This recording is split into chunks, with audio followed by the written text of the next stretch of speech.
Deux Chroniques, chapitre 9.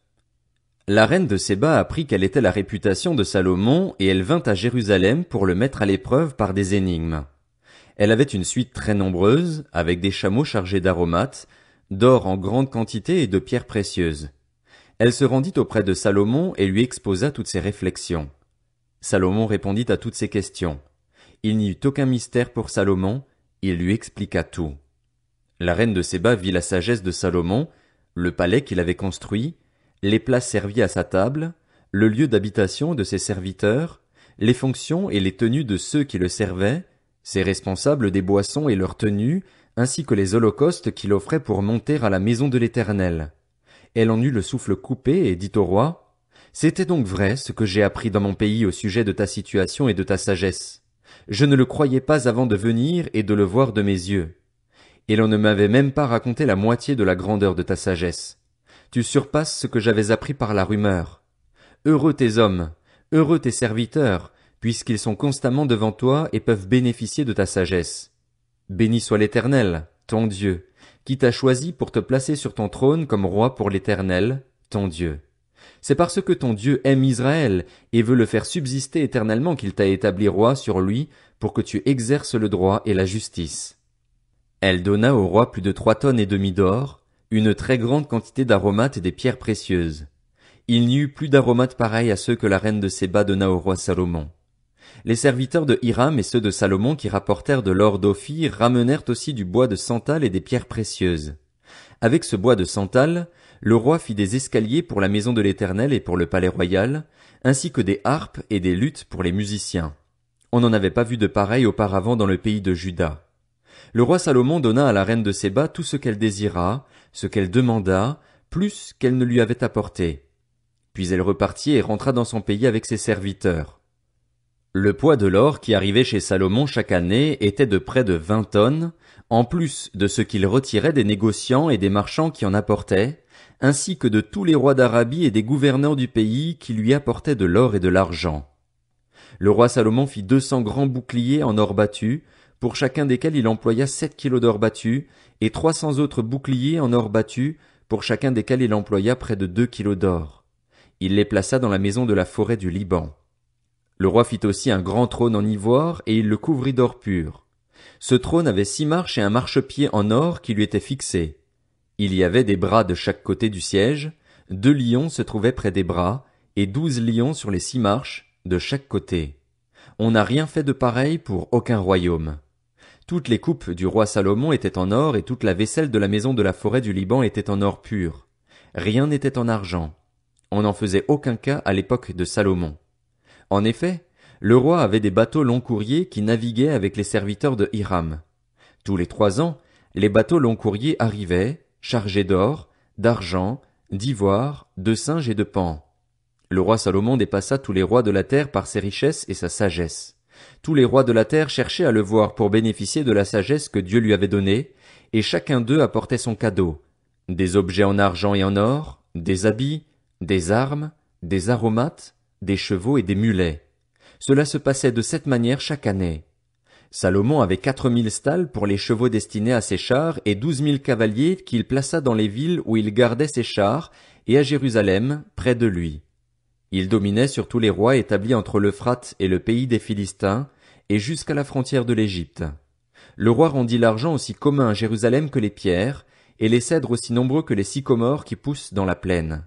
C'était en Égypte et dans tous les pays que l'on achetait des chevaux pour Salomon.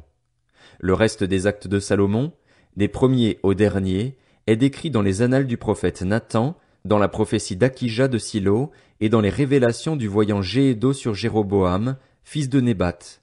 Salomon régna 40 ans à Jérusalem sur l'ensemble d'Israël.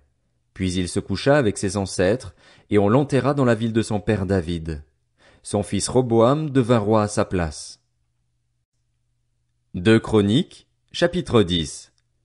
Roboam se rendit à Sichem, car tout Israël y était venu pour le proclamer roi. Lorsque Jéroboam, le fils de Nébat, l'apprit, il se trouvait en Égypte où il s'était enfui loin du roi Salomon, et il en revint. On le fit appeler. Jéroboam et tout Israël vinrent alors trouver Roboam et lui dirent, « Ton père a exercé une dure domination sur nous. Maintenant, allège le dur service et la domination particulièrement lourde que nous a imposé ton père, et nous te servirons. Il leur répondit, revenez vers moi dans 3 jours. Et le peuple s'en alla. Le roi Roboam consulta les anciens qui avaient été au service de son père Salomon pendant sa vie. Il leur demanda, que me conseillez-vous de répondre à ce peuple? Voici ce qu'ils lui dirent. Si tu fais preuve de bonté envers ce peuple, si tu les accueilles favorablement en leur adressant des paroles bienveillantes, ils seront pour toujours tes serviteurs. Mais Roboam délaissa le conseil que lui donnaient les anciens et consulta les jeunes qui avaient grandi avec lui et qui faisaient partie de son entourage. Il leur demanda, que me conseillez-vous de répondre à ce peuple? Ils me tiennent ce langage, allège la domination que ton père nous a imposée. Voici ce que lui dirent les jeunes qui avaient grandi avec lui. Le peuple t'a tenu ce langage. Ton père nous a imposé une domination particulièrement lourde, mais toi, allège son poids. De ton côté, dis-leur, mon petit doigt est plus gros que les reins de mon père. Mon père vous a imposé une domination particulièrement lourde, eh bien, moi je la rendrai plus lourde encore. Lui vous a puni avec des fouets, moi je vous punirai avec des fouets munis de pointes. Jéroboam et tout le peuple vinrent trouver Roboam le 3e jour, conformément à ce qu'avait dit le roi. Revenez vers moi dans 3 jours. Le roi leur répondit avec dureté. Le roi Roboam délaissa le conseil des anciens et leur dit, d'après le conseil des jeunes, mon père vous a imposé une domination particulièrement lourde. Moi je la rendrai plus lourde encore. Lui vous a puni avec des fouets, moi je vous punirai avec des fouets munis de pointes. Ainsi, le roi n'écouta pas le peuple.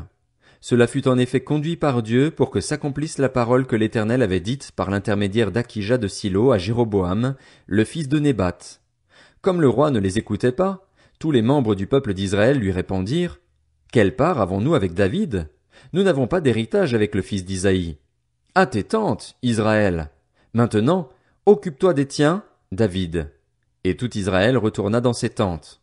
Les Israélites qui habitaient les villes de Juda furent les seuls qui reconnurent Roboam comme roi.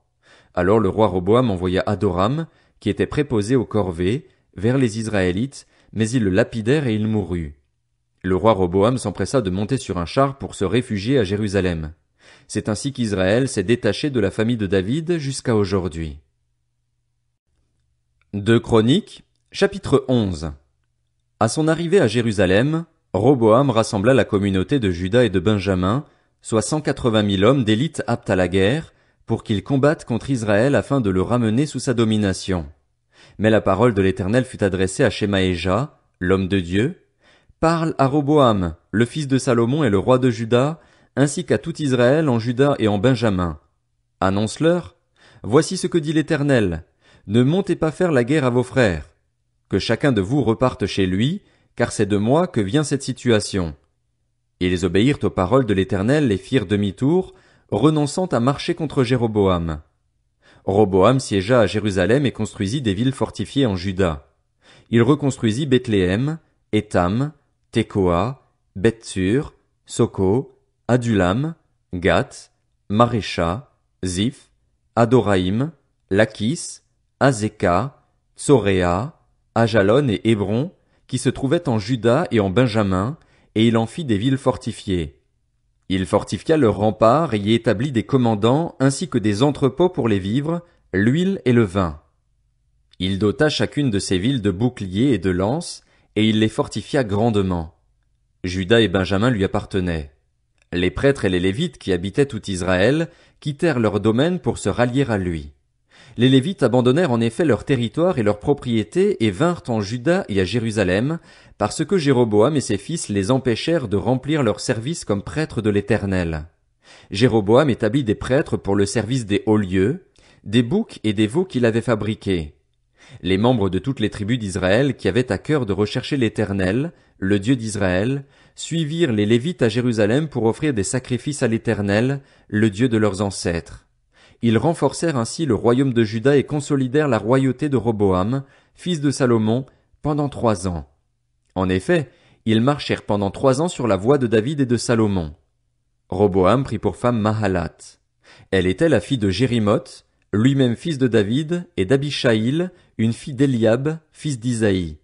Elle lui donna des fils, Jéhush, Shemaria et Zaham. Après elle, il prit Maaka, petite fille d'Absalom. Elle lui donna Abijah, Athaï, Ziza et Shélomis. Roboam aimait Maaka, la petite fille d'Absalom, plus que toutes ses femmes et concubines.